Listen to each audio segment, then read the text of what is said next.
Hello and welcome to the Property Lifestyle Mastery podcast. On this show, we're having open conversations about building a property business that creates not just cash flow, but also freedom. We're talking about the highs, the lows, and the lessons along the way. And today I am absolutely delighted to be joined by Stacey Rochelle, who has been an incredible force for good in both my life and in Dave's life since 2017. And we're talking about stress, what the impact on stress is on the body, and how if you aren't really aware of this and taking the right steps, that it can really hold you back from achieving what you want to in the business. Stacey is an incredible wealth of knowledge. Officially, she's a chiropractor, but that really undersells her breadth of knowledge across so many different areas of holistic health. And it's thanks to Stacey that we are truly the healthy beings that we are today. So I'm delighted to welcome Stacey Rochelle. You're going to really love this conversation. Let's do this.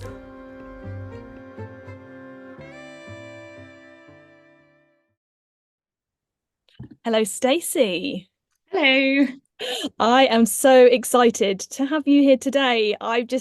You have just been such an important person in mine and Dave's lives, and definitely just like from a business perspective, our business wouldn't be where it is without the work that we've done with you on just getting our bodies in a really good place. And so I'm so happy that you're going to come on today and just share your experience, because I just think there's no one else like you in the world in terms of the blend of skill set that you've got, and your knowledge experience about how to make the human body function in its peak way is absolutely incredible. So yeah, your official title is chiropractor, right? But that just kind of really is just like we need a better name for you, because that's just that's just really underselling you. It's chiropractor plus everything else. Yes, plus so many things which we can touch on. Yeah. But really today, the focus of our discussion is going to be around the stress and burnout. And obviously, like mostly a lot of business owners listening to this podcast, stress is kind of like a fact of life for many business owners. And ultimately, you can really destroy your body in the process of all of that. So this conversation, we really want to keep it about what is stress, what is it doing to the body, and like what happens if we don't find ways to manage it, which has ultimately been how I came across you in the first place. Which I'll maybe give a bit of a background to in a moment. But anything else you want to say about your background and what you do? Well, thank you very much for all of that. I feel pressured with that. But no, it's I think it's an interesting thing, because when I started my journey of training to be a chiropractor and working, I didn't necessarily think I was going to go down, the holistic route that I went down. I thought, being a chiropractor is about treating people with pain and back problems and neck problems and stuff. And it was only after I graduated and started, learning a lot more and attending seminars and stuff, and it was like this light bulb moment that happened for me, where I suddenly kind of was like, oh my gosh, stress has such a big impact on people. At the time, I was thinking physical health, like physically, it has such a big impact on them. And I kind of had this moment where I was like, I can't close this door now that I've seen that it has this effect. I have to approach this with all of my patients. And that's when I started realizing, oh, this is a much bigger thing than people realize. And that was sort of how I got into this more sort of holistic sort of treatment plan or working plan with people, because most of us are disconnected with our body. We don't realize what we're doing. We're kind of going, I'll just power through. We don't listen to those little hints that our body is giving us. And we only listen when it gets to a point where your body goes, try doing it quietly. Now I'm going to force you to listen. Yes. And, for different people, that comes in different ways. For some people that will come in, suddenly I've developed headaches or migraines, or now my shoulder's a problem. Now I've got lower back pain or sciatica. For some people, it might be, oh, now I've got stomach problems. I've got acid reflux, or, it comes in many different factors. But so often the common point that everything starts from is a stress. It's crazy. And that's obviously how I found you. Actually, no, that's not how I found you. I found you because I had back pain. Mm-hmm. And it was like, I was just reflecting on it before we were talking, and I was like, gosh, when you look at how it all panned out, it just feels like just so destined that Yeah. I should meet you at that moment, because we just moved down to Margate and you're based in Westgate next to Mm-hmm. Margate. And I had been seeing a chiropractor in London. I'd always had a sore back, painful back, and that's why I came to see you. And you just started going out on your own that point, Mm-hmm. at that point. And that's kind of where it all started with me. And like, you did an amazing job for helping out my back pain, and it made a really big difference. And I just carried on seeing you because it got better, but Mm-hmm. obviously it's not a consistent treatment, because actually there's a load of other stuff that's underneath all of the back Mm-hmm. pain, right? And then we went through a very stressful period in the business, and I was still seeing you for my back pain. And then I started to get all kinds of random illnesses, all seemingly disconnected, like a stomach problem, the flu, a rash, maybe a couple of others as well. And because I was seeing you for the back, I just mentioned it. And Mm. that's when you started to go, okay, actually, what's going on here? Do you maybe want to explain what your thought process was when you started to see those illnesses come up? Yeah, so I think it's one of those things that I find really interesting, in terms of how different cultures view health and how we look at things. And I think really it's a very westernized view of health and our bodies, where we separate everything. We don't look for the connections. We think, your back problem is your back problem, your stomach problem is your stomach problem. And, that's really not how even medicine started. One of the things that I always like to remember is Hippocrates, who's like the godfather of modern medicine. He said everything starts with the nervous system, everything starts with the spine, and I think sometimes that's been forgotten in how we've kind of separated everything. And it's only sometimes when you take a step back and you go, okay, this person's got back pain, but now suddenly they've got this stomach problem, this other problem, this, and you go, is there something that connects it all together? Because it's much more likely that there's one thing that's causing everything, rather than having four different things going on at the same time. Obviously, you can have different things going on, but it's far more likely that there's going to be one cause. And it's when you start working back on that and kind of going, what could that be? And the way that I kind of moved into this, to go from a very sort of mechanical structural practitioner to much more holistic, was really understanding the physiology. And for me, it was when that physiology kind of clicked with me that I suddenly went, you can't ignore this. It's such an important part. And I think one of the biggest things for me was understanding how stress can impact your ligaments. So we all kind of, most of us have heard about someone spraining an ankle or something like that when they've been running or something. But our ligaments are designed to protect us. They stabilize our joints. They keep us, doing what we want to do. And when you have stress, particularly more, we're talking stress over a long period of time that, isn't, kind of consistent. What happens is you use your vitamins and minerals differently. You change your hormones, and that starts to impact how your ligaments function. So your ligaments become more lax. So they're not as tight as they would normally be. They're not as strong as they would normally be.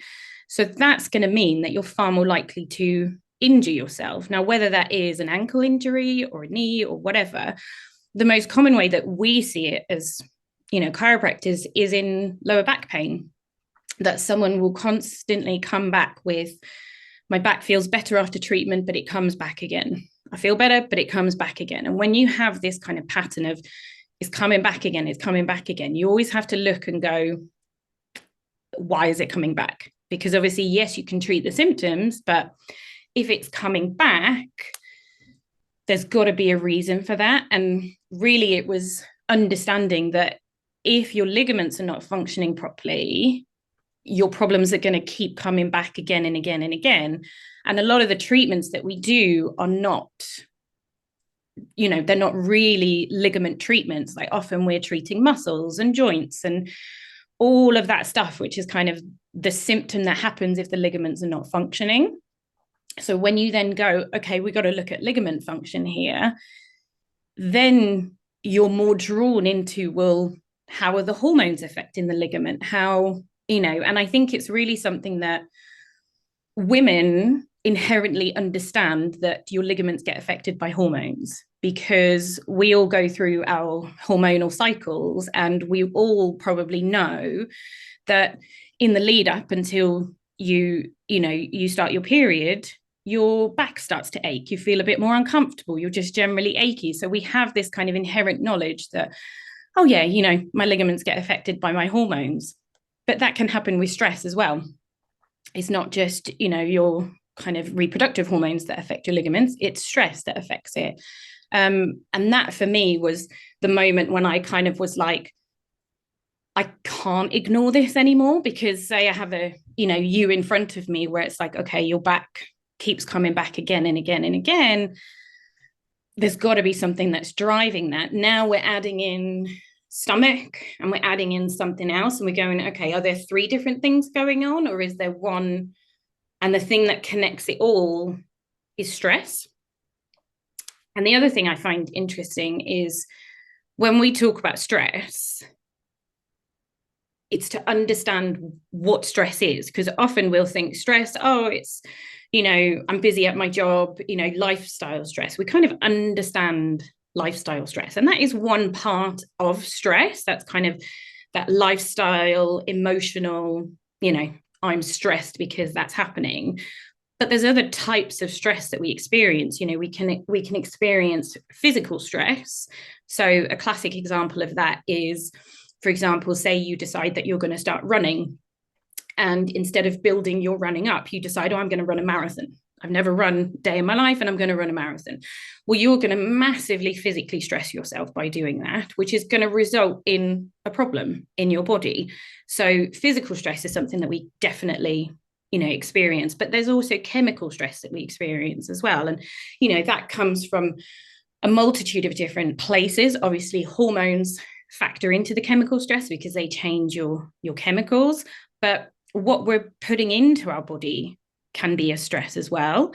If we're putting foods in that are very pro-inflammatory foods, or even if we're putting foods in that our body doesn't vibe with, doesn't work with, that becomes a stress on the system. So when we talk about stress, it's not always lifestyle stress. And I think that's something that I had to learn as well, because when I started, I was like, well, everybody's stressed. It's got to be lifestyle stress. If people say they're not stressed, it's just because they're not aware of it. And sometimes that is true. Like, people just aren't aware of it. You have people that go, I don't do stress. And it's so a part of who they are, they don't even know that it's there anymore. Like, that's like in the case with Dave, right? Like, he's had a different his body has manifested the result of stress differently to mine. But and ultimately for him, stress was almost like who he felt that he was. Like, it's not like the high pressure, oh God, the world is falling down. It's like the low-lying background stress that you just think is how life is meant to feel. And I think that's interesting, because also, if it's something you have always experienced, you don't know that that's not normal, because that's just what you've always experienced. So it's like, oh, okay, this feels familiar, it's fine, and sometimes it's kind of, just starting that education of, you may not even be aware that your body is stressed. You may not feel stressed, but sometimes your body is going, no, I'm stressed, and you can kind of deal with that for a certain amount of time, right? And I think that's why it's kind of like was almost a very different manifestation of stress between myself and Dave, because Dave is much more solid and consistent. And stress was more like low-lying background stress, and actually you can deal with it for a long time. But Dave just dealt with it to a point that just suddenly the little signs come, you keep ignoring them, and then, as you say, your body just starts screaming at you, and that's resulted in him having kind of his own version of a breakdown, really. So that is, can maybe talk about that? What's that? How do you see that in terms of that background stress? So the metaphor I like to use when we're talking about stress is all about, you have a bucket of reserves. So, we have all these reserves that we know something happens, like for example, say, we get involved in a car accident, we've got energy reserves and stuff that we can be like, right, what do I need to do? I need to call this person, I need to do this, I need to do that. Like we have those reserves, and that's what they're there for. They're there to be our like backup, that we're not using them all the time, but they're the backup for when something happens. And when you have this, so what can happen is you can either have a big event that happens that comes and just knocks the bucket over and empties the bucket completely, or you can have this like low level background stress where maybe there's just a tiny little hole in the bucket. So just the bucket is ever so slightly just getting less and less and less, and it's nothing major. And you might have like multiple holes in your bucket now, which are really tiny, but it's not like I've just tossed the bucket over and there's no water. Suddenly it just gets lower and lower. And then you get to the point where you go, I don't have any reserves anymore. Like this thing happens and I can't deal with it in the way that I have been able to before. Or, and it can be really small things. There's that saying of like, don't cry over spilt milk, kind of saying, don't stress over the small stuff. But in my life personally, I had a moment where I kind of had a recognition of like, oh God, okay, stress is definitely a factor, when I was walking across the road and I dropped milk, ironically, and splashed over the whole, I know, it was like, I was literally the saying, and it splashed over the whole road, and I just burst into tears, and I suddenly thought, hang on, I am crying over spilt milk. What is going on here? And that's when, you kind of have that realization of, on a normal day and in normal me, I would have been able to be like, okay, I spilt the milk, it is what it is.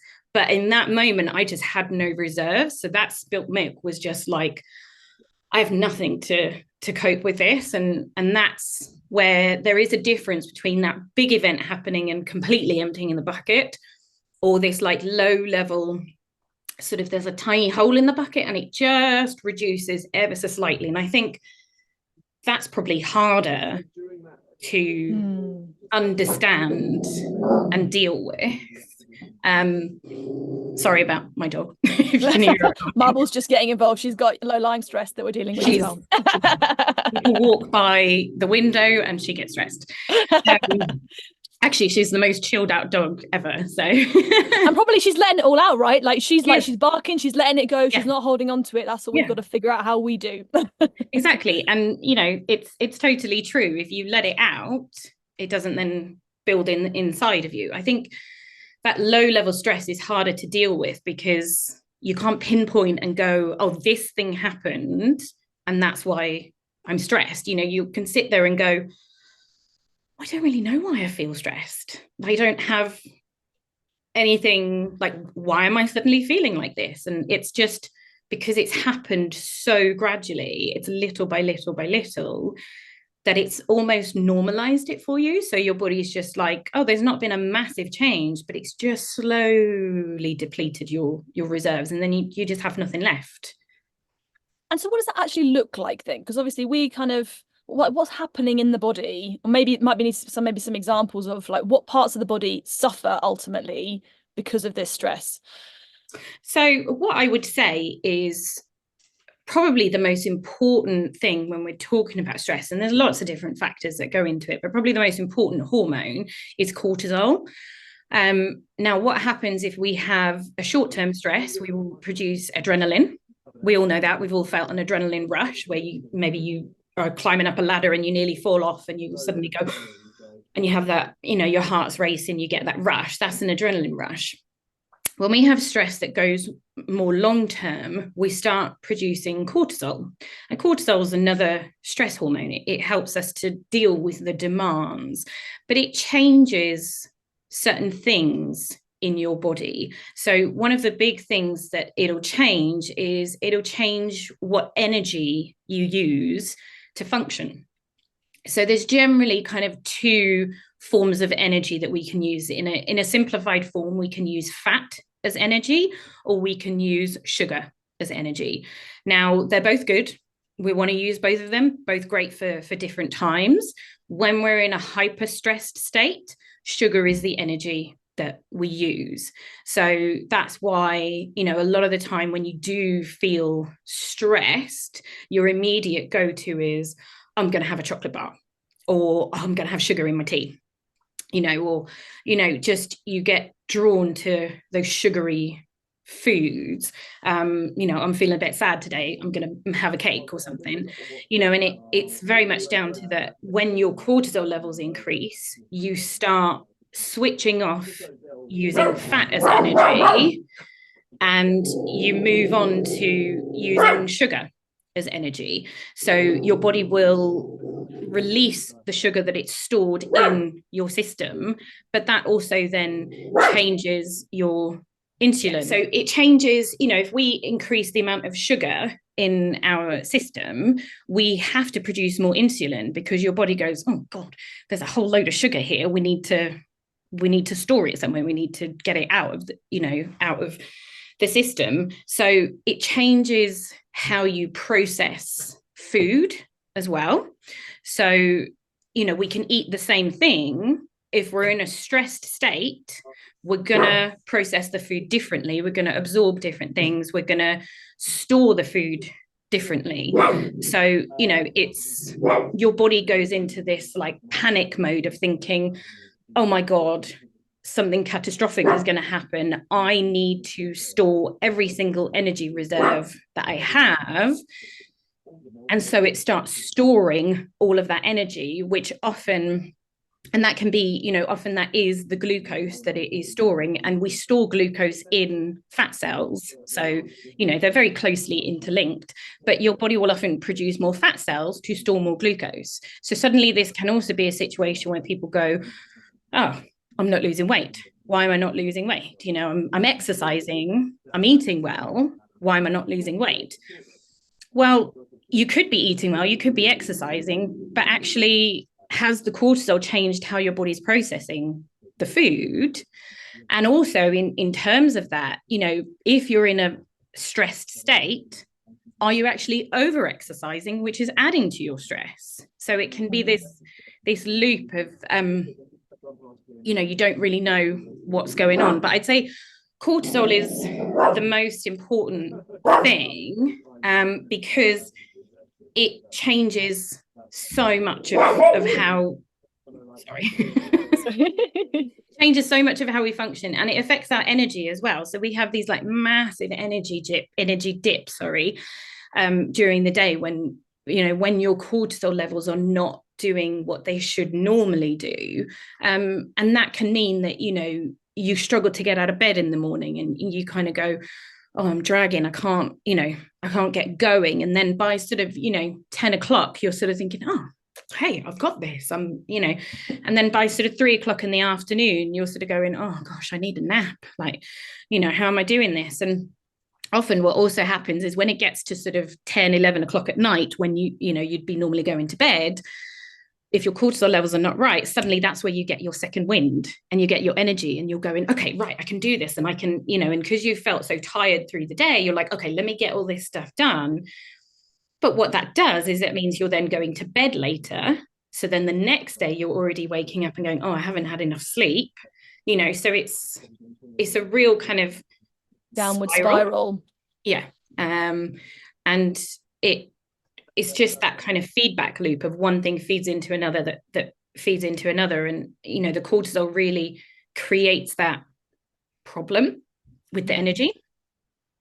And so then what can we do about this? Because obviously this is like, it's a complex issue, and you know, you've been working with Dave and I don't know, since 2017 I've been working with you, you know, seeing you probably on average every other week. Like, it's a long-term thing, and that we're in great shape. We still have challenges, but we're able to deal with them much quicker than we could before. So someone who's sitting there maybe where I was in 17, 18, like, so, you know, feeling really quite stressed out, kind of noticing they haven't got quite the energy, like what can people start to do about it? So I think the first thing is to just try and trust your body. And I know it sounds kind of, people are like, oh, okay, that's a bit out there, but really, when your body's telling you something, try and listen to your body, try and connect into your body and sort of think, right, how am I actually feeling? You know, okay, I'm feeling really tired. okay, I'm not going to, I'm not going to fight that. I'm not going to get, cross about that. I'm not going to get frustrated. Because one of the things that is difficult is trying to force yourself into a state of health, trying to, obviously it's the new year. A lot of people have resolutions and they go, I'm going to diet. I'm going to start this, diet. I'm going to restrict alcohol. I'm going to restrict whatever they want to restrict. I'm going to go to the gym 4 times a week, and suddenly it's now I'm putting an extra load on top of what I have to do under the guise of I'm getting healthy. But actually, are you putting more pressure on yourself because you're creating this stressful situation of, oh, I haven't been to the gym today. Oh, I've got to get to the gym today. Okay, I'll wake up at 5 o'clock tomorrow morning and go to the gym. Now, suddenly we're kind of, in trying to get healthy, we're creating more of a stress around it. So it's a really difficult one because there are a lot of things you can do to help yourself. I would say it's small steps, it's baby steps. Don't try and change everything in one go because you're going to set yourself up to fail if you do that. And don't kind of build so much stress around having to change. And I think this is one thing that's, prevalent with a lot of things. I notice it a lot with a lot of nutritional advice and stuff that is out there. There are so many different people saying, do this, do that. This works for me. You should do this diet. You should do that diet. They can work for people, and a lot of them do work for people. The key thing I would say is there's no one size fits all. You have to think, if I'm going to start doing something, like, for example, you say, okay, I'm going to start fasting. That's what I'm going to do. You have to really think about, how can that fit into my life? Is it going to mean that I'm now putting myself in a stressed state to fast, in which case it actually doesn't matter if you're fasting, if you're stressing about fasting. So it's kind of like, I need to do it in a way where I'm not stressing about it. It doesn't become another, thing that punches a hole in that bucket of like, oh, now I've got to worry about this. Now I've got to stress about this. So, I often say to people, small changes, don't try and change everything at once. But the first stage to making any change is first accepting it. And I often have a laugh with people because, that stage is so difficult. That acceptance is so difficult for a multitude of different things. But it is that, you have to do it in so many things, kind of accepting, okay, maybe the way that I'm working is not working for me. Right, okay, I'm working too many hours, or I'm staying up too late working. The first stage to changing that is going, I have to accept that is causing a problem. It's the same with, sometimes our own issues in terms of, I know you've spoken a little bit about sort of self-sabotage and stuff like that. And one of the first barriers to kind of acknowledging that is accepting that that's what you're doing. It's kind of accepting, oh, okay, I am self-sabotaging myself. And you can't really move forward until you accept. So until you kind of go, stress is a part of life. It is a part of life. What you have to look at is, what stress am I in control of? Because there's certain things you're not in control of. And then once you go, what stress am I in control of? You can look at, what things would I potentially want to change? And it's difficult as well because with a lot of people, you need to start in one particular manner. So you can do a lot of lifestyle stress stuff yourself. If there's a lot of chemical stress going on, there's potentially other stages that we need to do with that. And And by chemical stress, you kind of mean like hormones being out of balance, like that side of things? Yeah, so hormones being out of balance, potentially toxicity issues, that kind of stuff, that potentially maybe needs a little bit more support, from a supplement point of view. But again, that's a little bit difficult to kind of blanket advise people like, you should take this supplement. I know, and that's what you've been actually amazing at. Like, it's true. Like, you see all these things. Oh, you should take this. You should take this. You should take this, and then it's kind of overwhelming. And then actually, that creates a different kind of stress as well, because your body's taking all these things. Yeah. How do you figure out? Because that's blown mine and Dave's mind, how you have been able to like figure out what supplements that we need to take, and then we take them, and then instantly like you're feeling like a different person within like 48 hours of starting to do this. Like, give us a bit of a hint about how you do that. So the main thing I would say is that really any input into the nervous system, so the nervous system is your brain and your spinal cord, any input into the nervous system can change an output from the nervous system. So outputs from the nervous system can be things like your heart rate, your blood pressure, your respiration rate, so how fast you're breathing. It can be, you might start to sweat at certain times, that's an output from the nervous system. Muscle function is an output from the nervous system. So if I decide, okay, I'm going to lift my arm up, that's an output from the nervous system. So if we now look and go, okay, can we put an input that might change an output? So we can look and go, okay, if I play really sort of aggressive music to you, can that change your heart rate when we do that? And it can, we can all feel that. We can probably test it.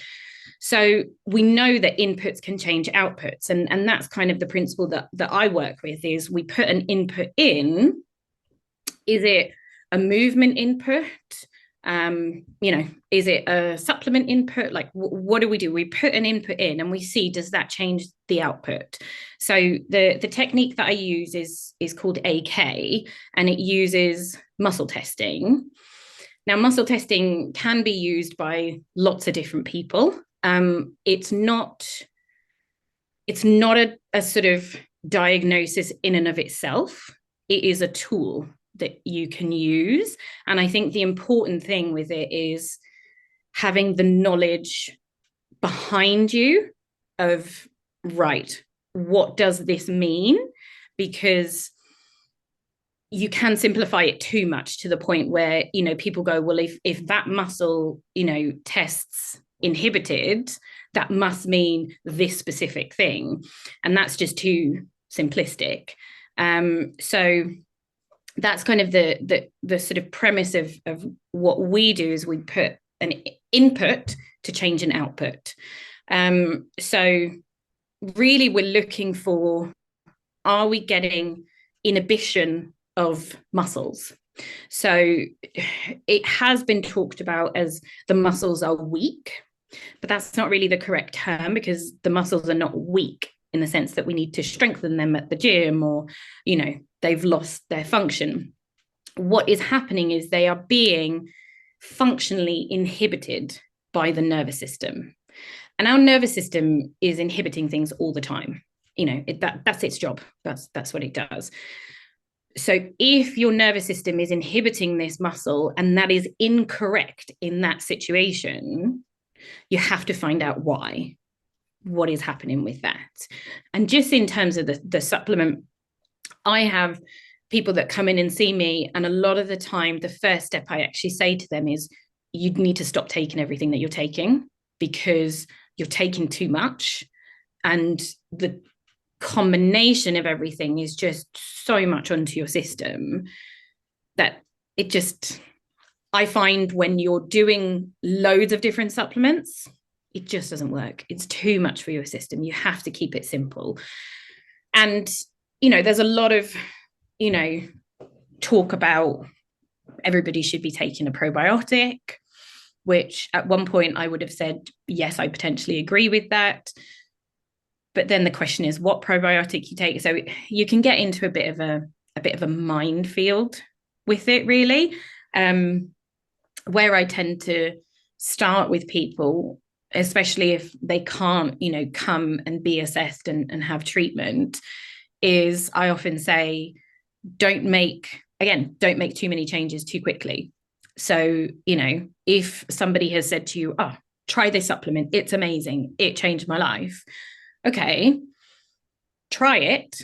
Don't add anything else in, and track your changes in how you feel. Like, okay, how does my energy feel? How does my sleep feel? How does, am I feeling that change? And if you're sort of going, not really, then it may not be worth continuing with that. That's probably And I guess it should be quite a clear positive shift, right? If it's worth taking, it should be a noticeable feeling better. Otherwise, it's probably not worth it. But I guess the hard thing is it all comes down to like body awareness, right? And we're mostly quite disconnected from our body. So it is a bit of a process, which is why, that was definitely the place that I was in. Like I was just the push through, keep ignoring it. It's just a load of mumbo jumbo. Just get your antibiotics when you get sick, and then just keep pushing through. And ultimately, it doesn't put you in the best shape to do all of that. So ultimately, if we really want to focus on this and become in peak state to be able to go out and take on the world, you need outside support to do that. So like obviously you're out in Westgate, you are worth traveling across the country for, as far as I'm concerned. If someone is in other parts of the country, like, are there other people like you? There's not many people like you. Like, what should people look for? So first port of call is AK. We have a website in the UK, which we can put in the notes, and they have a little find a practitioner thing on there. Those are people that have done the foundation course and passed the proficiency test. That doesn't necessarily mean that they're going to fully focus on that, because obviously people take it in different ways, but that's probably a point I would start with if you're looking for, outside support, outside help, because that just gives you a leg up into someone that's looking a little bit more holistically, and that includes, it's not just chiropractors that do AK, that includes osteopaths as well. There are a few acupuncturists that do it, but I think they're very few and far between. But also I think, asking around, some of the people in the local area of, who have they found benefit with? And you really want to go to someone that is not just looking physically. That's the challenge. You can go and have the physical treatment and it can help, but it's only part of the story. I often talk about it like a three-legged stool. You've got the physical, the chemical, and the emotional. If you only work on one, your stool's not going to stand upright. So probably I'd say the point that most people can start with is sort of the emotional side of things and kind of working on things to connect into your body. So a lot of that is all about stimulating your vagus nerve, and there's a list of things I can send to you that you can we can send out to people or whatever, but just anything that's going to stimulate the vagus nerve. So that can be something as simple as going for a walk outside. That's connecting in with your body. A lot of people are, I don't know if it's the same in people that you talk to, but a lot of people down here are really into sea swimming and cold water swimming, and that's kind of seems all the rage online. And cold water baths, cold showers, all of that kind of stuff, it stimulates your vagus nerve. So it's really interesting that that's what a lot of people are kind of drawn to, and that fosters that connection with the body. So anything where you're just connecting into the body, and again, I know you've spoken about meditation and how that helps connect into your body, and I'd also say even just like something like mindfulness. So if people are struggling with meditation, starting with mindfulness, which can be just, I'm going to take 5 minutes a day and I'm going to shut myself in my room and I'm going to tell my kids, my partner, whoever, don't disturb me. This is my time. I'm going to put on some chill music, relax, and I'm just going to lie there and I'm just going to breathe. And I'm going to think about breathing and how that's, what's moving when I'm breathing, what's going on. And that is that form of like mindfulness where you can start connecting into your body. If you're someone that goes, I can't sit there and meditate, my brain is going here, there, and everywhere. And there's lots of different like tools to kind of get yourself to be a person that can meditate. But I do find that sometimes just starting with, I'm carving out this little bit of time for me, and I'm saying this is a priority for me to do, and it's thinking about, this is filling up my bucket, or this is repairing one of those holes in my bucket.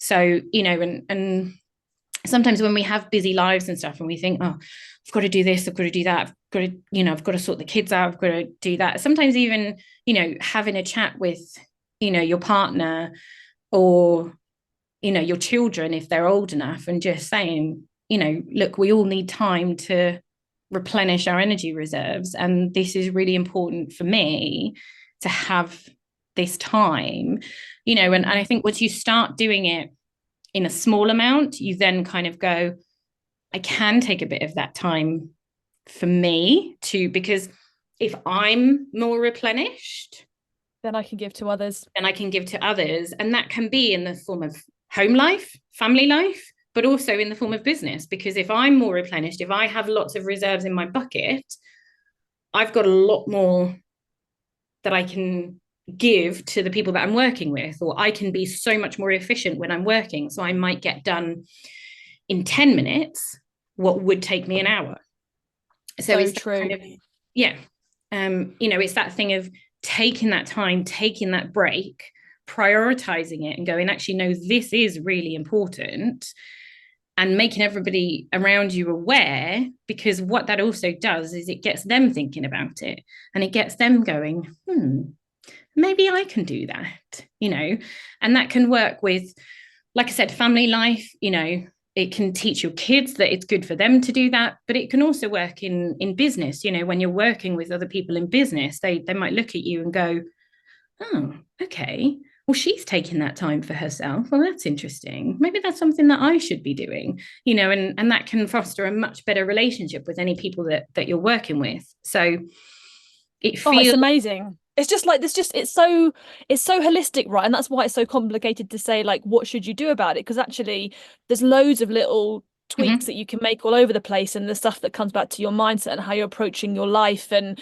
but I think it's amazing, like what you're just these ideas that you're putting forwards. Can you talk about Epsom salt baths? Because I feel like if people are in a particularly stressed out state, true, actually. like that's made such a when I've been in a really bad place, and Dave, like particularly when Dave hit a really bad point, you were like, get his butt in a Epsom salt bath for half an hour and don't let him get out. And he just like went from this like broken man to like someone who could actually function. Talk to us about an Epsom salt bath. So I'm glad you mentioned it, actually, because I was that was something I should have mentioned. So there's a multitude of reasons why I think it does work so well. Epsom salts, you can get them in like the little tubs, but you can get them in like the big bags, like the sort of 1 kg bags. And what most people will do when they do a bath is they might put like a cup or two, put the whole bag in.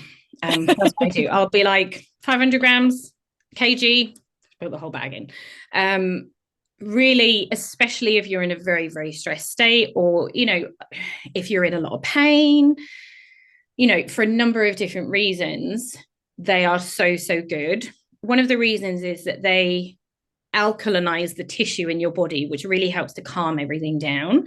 So that's something that they do. They kind of help with balancing the body. They also help with stimulating sleep, just because of what is in them.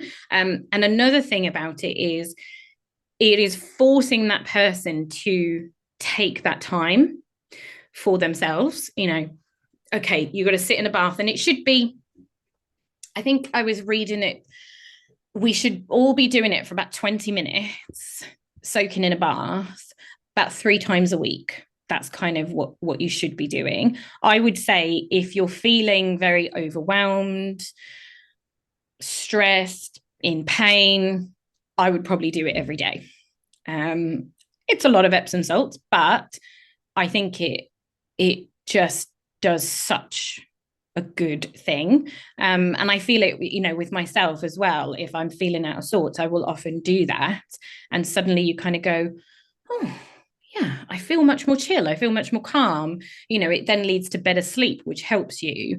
So it just really helps to balance the whole system. So yeah. Epsom salt baths are really good. Amazing. Really amazing. It's magical. Like, I just can't believe the difference before and afterwards. You just feel like a different human. So I think it's sounds like a crazy hack, doesn't it, really? But yeah, go and have a bubble bath, Epsom salt bath. So tell me, Stacey, go on. Oh no, I was going to say, a lot of stuff that we talk about is often sort of quite intuitive, quite simple. Like, it's a complicated problem that we're talking about in terms of how do you manage your stress? How do you cope with your stress? But a lot of the solutions are fairly simple. We just complicate it, and we just kind of go, I can't have that time because I've got this and this to do. And, there's a lot of, a lot of the stuff that we talk about is fairly intuitive. And again, that comes down to listening to your body, and kind of going, I need that time. I need to balance, and it's sometimes it's just having those tools of like, okay, when I feel overwhelmed, when I feel like too much is going on, what can I do? Okay, one tool I have is I can go and sit in an Epsom salt bath. If I can't do that, then maybe I could do some breathing exercises, and there's loads of different breathing exercises out there. One of my favorites is actually box breathing. So you breathe in for 4 seconds, you hold for 4 seconds, you breathe out for 4 seconds, and you hold for 4 seconds. And that is doable wherever you are. You can do that at any point. You can do that when you're shopping in the supermarket. It's if you're suddenly like, oh, hang on, just doing that, and that can just bring your system down. It brings that awareness in, so that's a tool that you can have in your cupboard. If you do meditation, you can say, okay, meditation is something that I can do. And it's just about bringing these little tools in of like, okay, that really helps. That makes me feel good. When I do that, I feel better. Okay, that's going to be in my little toolbox of things that I'm going to help manage with. Just to kind of, help you in that day-to-day journey as things go on. We need those tools of like, I'm up here. How do I bring myself down here? And even other simple ones. I think there's a lot of information there about grounding, but grounding can be really good as well. So that can be, walking outside barefoot, just put your feet in the ground, put your hands in the ground, put your hands on the floor, like feel the grass, or, just ground yourself to the earth, essentially. And again, it's all just about flicking that switch of okay, I'm bringing in the calm. And I'm just relax in the moment. It's amazing, Stacey. You've just got such it's just such an amazing way of thinking about how we look after ourselves, and just such a big, so many great tools that people can kind of experiment with. So I'll come and ask you for your main key takeaway that you want to leave people with in a moment. If you want to connect with Stacey off the back of this conversation, we'll put Stacey's contact details in the show notes. Particularly if you're running your own business and you're like us, or you're someone that wants to like really prioritize your health over a long term. Like, you don't just want to go and just solve the sore back. You want to go, actually, how can I make my body operate really well so I can go out and just get the most out of life? And it's an extended project to really go and work on together, but the results are just absolutely life-changing. So if you do want to reach out to Stacey, we'll put those contact details in the show notes. So go on, tell us, Stacey, what's the main key thought that you want to leave people with today? So the main thing that I sort of wanted to send people away with is, you can't be in a state of stress and improve your health. Those two things can't happen. So in order to build your health, improve your health, and function at the best that you can, you have to look at your states of stress. That's the main thing. Oh my God, that was so amazing to have that conversation with Stacey. I really hope you enjoyed that too. If you want to connect with Stacey, her website is tankchiropractic.com. That's TANK chiropractic.com. Stacey's based out by the coast in Kent, kind of Margate Way, Westgate on Sea. She's definitely worth driving a couple of hours for. So reach out to her if you're interested to have sessions with Stacey. If you are on the other side of the country, you can check out the ICAK UK website. I won't read it out because it's a bit of a long one. That's in the show notes to see if you can find someone with some similar kind of skill sets to Stacey in your area. But she really is a unique being that is worth travelling for. So fantastic. I hope you enjoyed that session. It really can make such a huge difference to the ease with which you grow your business. So make some key takeaways from this session to implement in your life, because it is a game changer. Fantastic. Next week, we're going to be joined by Dom and Dave talking about becoming investable. So until then, have a great, happy week ahead.